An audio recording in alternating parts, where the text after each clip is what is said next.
नमस्कार विद्यार्थी मित्रांनो, MPSC एड्युकेटर यूट्यूब चॅनलमध्ये तुमचं स्वागत आहे. आपण बघत आहोत लोकसत्ता न्यूजपेपरमधील दैनंदिन चालू घडामोडी. आज 8 जुलै 2026 रोजी लोकसत्ता न्यूजपेपरमध्ये आलेल्या ज्या इम्पॉर्टंट चालू घडामोडी आहेत त्यांविषयी आपण माहिती घेणार आहोत. चला तर मग सुरुवात करूया. पहिला मुद्दा आहे भारत इंडोनेशिया द्विपक्षीय संबंध. भारताचे पंतप्रधान सध्या इंडोनेशियाच्या दौऱ्यावर आहेत. तर तिथे या दोन्ही देशांनी जे संरक्षण संबंध आहे त्यांचा विस्तार करण्याचा निर्णय घेतलेला आहे.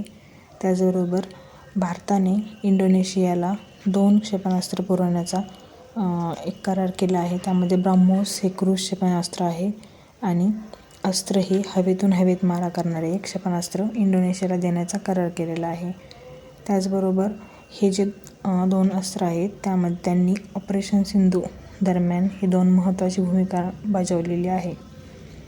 महानिकोबार प्रकल्प जो आहे भारत सरकारचा, इंडोनेशियाचे अध्यक्ष प्रबोवो सुबियांतो यांनी या प्रकल्पाला पाठिंबा जाहीर केलेला आहे. जे सबंग बंदर जो आहे त्याचा विकास करण्यासाठी दोन्ही देशांनी संयुक्तपणे याचा विकास करण्याचा निर्णय घेतलेला आहे. त्याबरोबर हे जे बंदर आहे ते भारताचा जो महानिकोबार प्रकल्प आहे त्याच्यापासून 160 किलोमीटर अंतरावर आहे. संरक्षण निर्यात करार. भारत आणि इंडोनेशिया यांच्या दरम्यान संरक्षण निर्यात जो करार झाला आहे तो $80 कोटी पण जास्तचा आहे. इंडोनेशियाची लोकसंख्या आहे 29 कोटी. इंडोनेशिया या देशामध्ये दौऱ्यादरम्यान PM मोदींना बितांग आदिपुर्ण ऑफ रिपब्लिक ऑफ इंडोनेशिया हा पुरस्कार देण्यात आलेला आहे.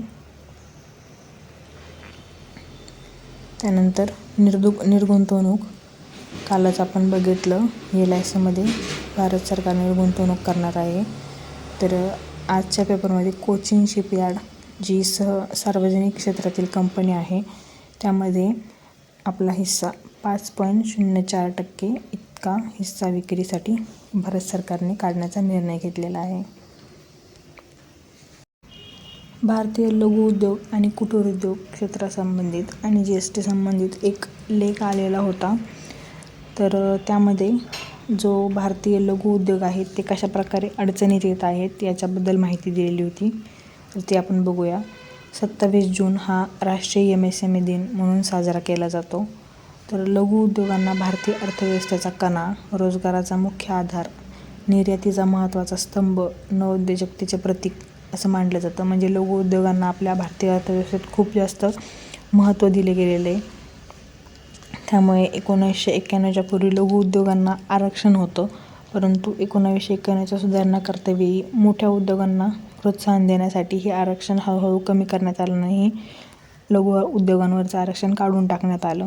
परंतु आता मोठ्या उद्योगांसोबत लघु उद्योगांना खूप मोठ्या अडचणींचा सामना करावा लागत आहे. त्याबद्दलच इथे बोललं गेलेलं आहे.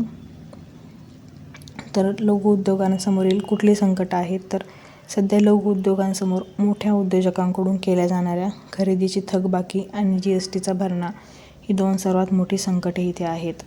तर जे मोठे उद्योग असतात त्यांना ह्या लघु उद्योगांकडून कच्चा माल पुरवला जातो आणि हा खरेदी केल्याच्या नंतर मोठ्या उद्योगांकडून वेळेवर पेमेंट न येण्यामुळे लघु उद्योगांना खूप आर्थिक ताण सहन करावा लागतो.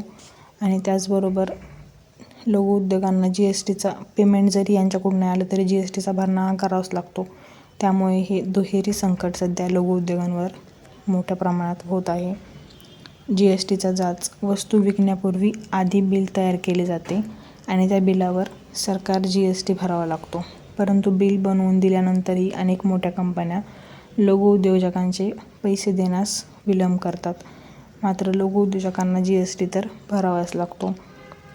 म्हणजे इथे सांगितलं की GST जो आहे तो ज्यावेळेस माल दिला जातो आणि त्याचं बिल केलं जातं त्यावेळेस त्या बिलावरच GST आकारलेला असतो.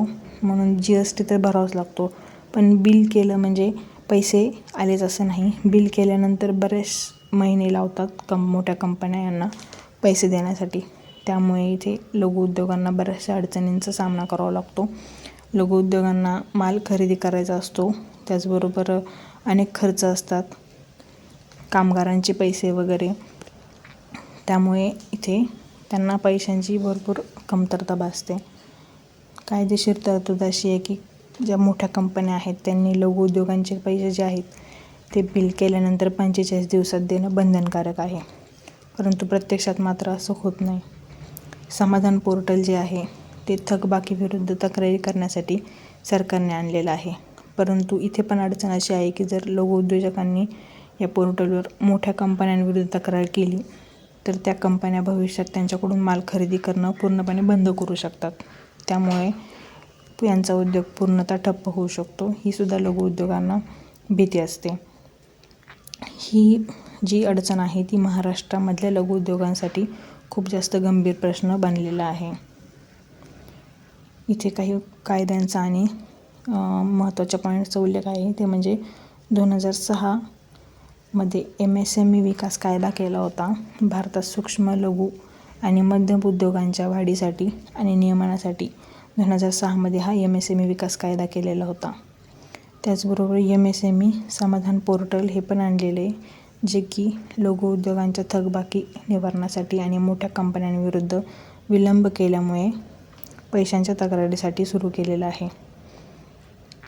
त्याचबरोबर ट्रेड्स याचे पूर्ण नाव आहे रिव्हर्सिबल बिल डिस्काउंटिंग सिस्टीम, म्हणजेच ट्रेड रिव्हर्सिबल डिस्काउंटिंग सिस्टीम. हे कशासाठी आहे तर हे MSME क्षेत्राला त्यांच्या बिलांच्या बदल्यात बँका किंवा वित्तीय संस्थांकडून आगाऊ पैसे मिळवून देण्यासाठी मदत करणारी एक प्रणाली आहे. GSTचे मुख्य उद्दिष्ट याचा उल्लेख केलेला होता तिथे. तर वस्तू आणि सेवा कराचे उद्दिष्टे औपचारिकरण, पारदर्शकता आणि कर आधार हे 3 जी मुख्य उद्दिष्ट आहेत यांचा तिथे उल्लेख केला गेलेला होता. भारताचा सोन्याचा साठा हा $115 अब्ज वर पोहोचलेला आहे. आजच्या लोकसत्ता न्यूजपेपरमधील बातमी आहे की रिझर्व्ह बँक जे आहे त्याने गेल्या दशकभरापासून सोन्याचा साठा वाढवण्याचं दीर्घकालीन धोरण आखलं होतं. त्यानुसार 2019 नंतरपासून RBIने सोने खरेदीचा वेग वाढवलेला होता. गेल्या 10 वर्षांमध्येही जी वाढ आहे सोन्याची ती 58% झालेली आहे. वार्षिक सरासरी खरेदी तर गेल्या 4 वर्षांमध्ये RBIकडून वार्षिक खरेदी ही 1000 टन सोने एवढी झालेली आहे, जी आधीच्या दशकामध्ये वार्षिक फक्त 500 टन असायची. त्याच्या आता दुप्पट खरेदी केलेली आहे. 2015 मध्ये सोने 557.8 टन होते.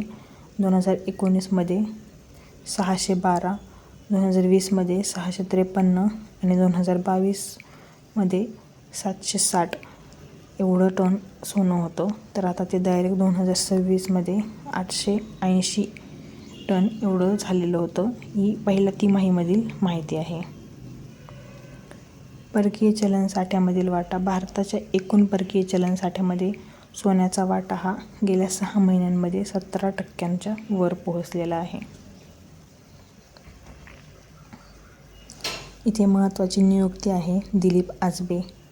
ते national payments corporation of India NPCI चे व्यवस्थापकीय संचालक आणि मुख्य कार्यकारी अधिकारी आहेत.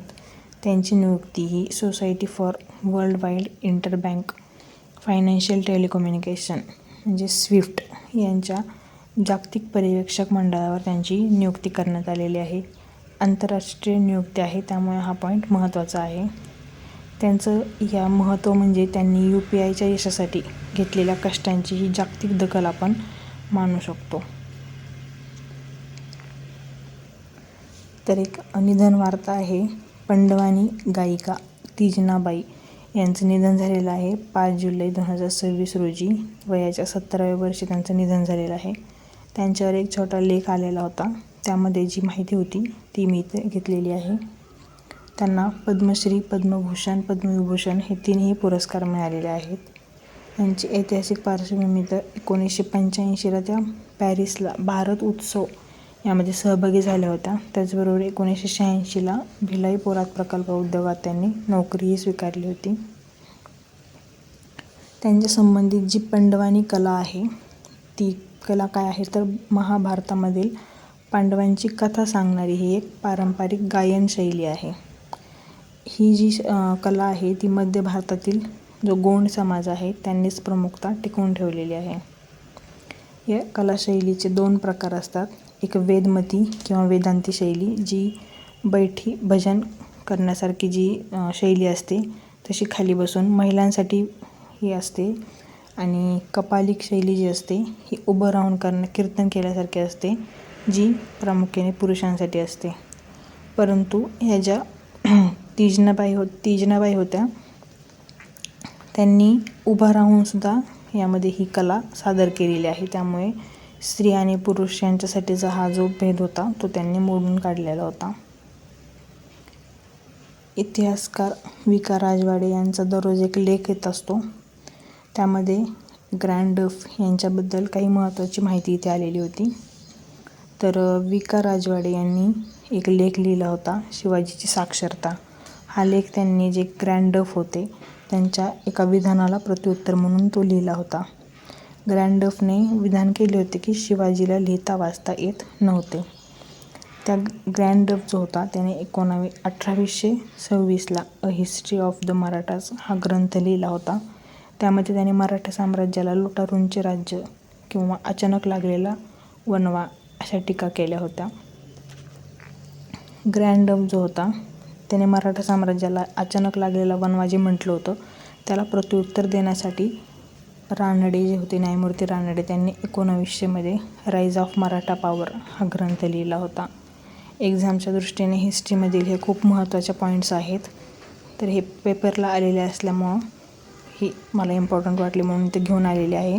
तर इथे लक्षात ठेवण्यासारखे पॉईंट आहेत. ग्रँड डफचं जर माहिती आपल्याला 1826चा तो त्याने लिहिलेला ग्रंथ आणि त्याला प्रत्युत्तर म्हणून रानडे यांनी लिहिलेला ग्रंथ, यामध्ये महत्त्वाची माहिती होती ती म्हणजे वि. का. राजवाडे यांनी लिहिलेला हा लेख शिवाजीची साक्षरता.